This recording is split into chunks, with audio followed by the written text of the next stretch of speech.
It came out of the blue. I got a phone call. This was long before email, or before I knew much about email. But I got a phone call, and it was people told me who they were, and I'd seen their ads in the New York Times, so I'd heard of them.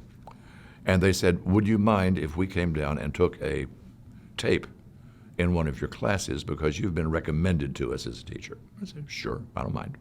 He said, "As long as you let me tell the students who you are and why you're taping." Because I run a very open classroom, and I don't want anybody intimidated by the fact that there's this strange person over there in the corner with a camera. It wasn't a camera, it was a big reel-to-reel tape recorder. And so they did, and they came down, they recorded several classes. And we went through focus groups and this and that and the other. But the upshot of it was I got contracted to produce a series for them.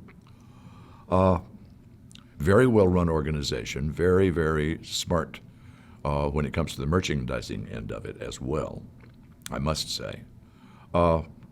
With a mission, and a very, very strong mission, that adults who are motivated and focused and in mid-career, and usually their marketplace at any rate, they're college graduates, they may have graduate degrees, they may be highly technically trained, but are saying to themselves at 40, why in heaven's name didn't I take a course in Shakespeare?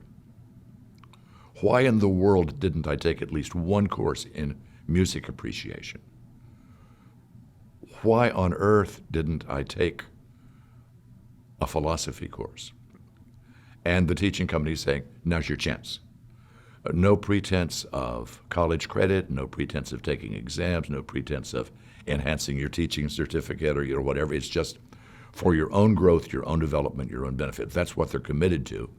They've done a brilliant job of it. And I was happy to get into it, so happy that I did a second series with them. First one was on philosophy of religion. Second one was on what we called tools of thinking. This is not the way we advertised it, but the way I put it is how do you reason from A to B without falling off the edge of the pier?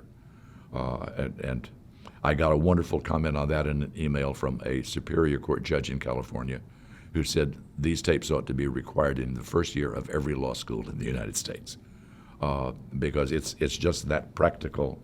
How do you do it? Using reason and experience and your head. And from a religious standpoint, God would not have given us reason unless we were intended to use it.